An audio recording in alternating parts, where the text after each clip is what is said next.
পাথরের মতো চুপচাপ পড়ে আছে স্কুলের বেঞ্চগুলো। ব্ল্যাকবোর্ডে ধুলোর আস্তরণ, যেন বহুদিন কেউ কিছুই লেখেনি এখানে। চারপাশে শুধুই নীরবতা।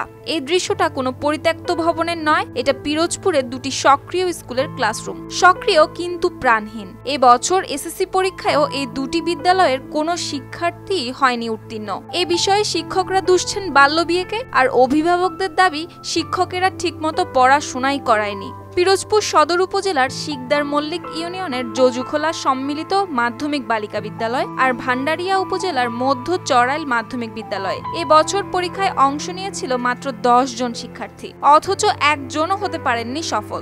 অনেকেই বলছেন জজুখোলা স্কুলের পাশে আছে আরও একটি মাধ্যমিক বিদ্যালয় আর একটি মাদ্রাসা।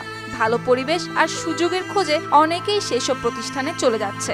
এখানে যাদের ভর্তি করানো হচ্ছে তারা বেশিরভাগই ঝরে পড়া শিক্ষার্থী। এদিকে প্রধান শিক্ষক জানান, এবছর 12 জন ছাত্রীর রেজিস্ট্রেশন হলেও শেষ পর্যন্ত পরীক্ষায় বসেছিলেন 5 জন শিক্ষার্থী, আর তাদের মধ্যে 4 জনেরই বিয়ে হয়ে গেছে পরীক্ষার আগেই। তাই কেউই ক্লাসে ঠিকমতো আসেনি, পড়ালেখা নিয়েও ছিল না তাদের কোনো আগ্রহ কিংবা প্রস্তুতি।